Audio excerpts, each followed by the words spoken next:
বলেন ইযা জাআ আজালুহুম লা ইস্তাখিরুনা সাআতান ওয়া লা ইস্তাকদিমুন।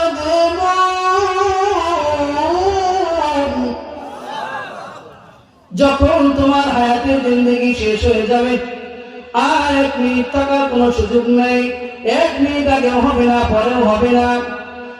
এরপরে জগৎটা হলো বড় ভয়ঙ্কর। আল্লাহ রাব্বুল আলামিনের পয়গম্বর জনাবে মুহাম্মদ রাসূলুল্লাহ সাল্লাল্লাহু আলাইহি ওয়াসাল্লাম হযরত আবু বকর রাদিয়াল্লাহু তাআলা আনহুকে ডাক দিয়ে বলেন, আবু বকর, ও আবু বকর, জানো যখন মুমিনের শেষ সময় চলে আসে, মুমিন যখন অন্তিম সময় চলে আসে, যখন মৃত্যুর সময় বিছানায় পড়ে যায়, তখন আল্লাহ রাব্বুল আলামিনের রহমতের ফেরেশতারা তার সামনে হাজির হয়ে যায়। এসে সালাম দিয়ে বলে, ভাইজান আমাদের সাথে চলেন। আর তার সামনে জান্নাতের বালাখানা এরকমের সুন্দর করে তাকে তার সামনে উপস্থাপন করা হয়, তাকে দেখানো হয়, এই ঘরের ভিতরে আপনি প্রবেশ করবেন, চলেন। যে এত সুন্দর বালাখানা কোন দুনিয়ার কোন চক্ষু দেখি নাই, এত সুন্দর আয়োজন কোন চক্ষু কোনদিন দেখি নাই, কোন বিবেক কোন মন কোনদিন কল্পনাও করে নাই। এত সুন্দর বালাখানা দেখার পর মুমিনের হালত এমন হয়ে যায়, মুমিন আর 1 মুহূর্ত থাকতে চায় না, তাদের হাত ধরার সাথে সাথে সে চলে যায়।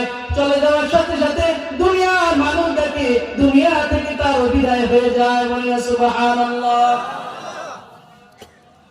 এই জন্য আল্লাহ হাবিব সাল্লাল্লাহু আলাইহি ওয়াসাল্লাম বলেন, আবু বকর, যখন ইমানদারের মৃত্যু হয়, সময় হয়ে যায়, আল্লাহ তাআলা ডাক দিয়ে বলেন, ইয়া আইয়াতুহান নাফসুল মুতমাইন্না ইরজিই ইলা রাব্বিকি রাদিয়াতান মারদিyyah ফাদখুলি ফি ইবাদি ওয়াদখুলি জান্নাতি। আবু বকর, আল্লাহ রাব্বুল আলামিন ডাক দিয়ে বলেন, হে প্রশান্তময় আত্মা, ফেরো। কোথায় ফিরবো? রবের দিকে বেরো। ইরজিই ইলা রাব্বিকি রাদিয়াতান মারদিyyah, এমন অবস্থায় ফেরো রব তোমার উপরে খুশি, তুমিও রবের উপরে খুশি। এরপর আল্লাহ তাআলা বলেন, হে আমার গোলাম, দুনিয়ার জিন্দেগিতে কত কষ্ট করেছিস, গরিবের ঘরে অনাহারে বড় হয়েছিস, কত কষ্ট করেছিস। আজ এমন একটি নিয়ামত আমি তোকে দান করবো রে গোলাম। জীবনে এত কষ্টের মধ্যে কত নামাজ কাজা করো নাই, পর্দা ছাড়ো নাই, চক্ষুকে হেফাজত করেছো, জবানকে হেফাজত করেছো, হারাম কাজের মধ্যে লিপ্ত হও নাই। আজ আয় আয় বান্দা, আয় ফাদখুলি ফি ইবাদি, আমার বান্দাদের অন্তর্ভুক্ত হয়ে যাও। ওয়াদখুলি জান্নাতি, আমার জান্নাতের মধ্যে প্রবেশ করো। বলেন সুবহানাল্লাহ।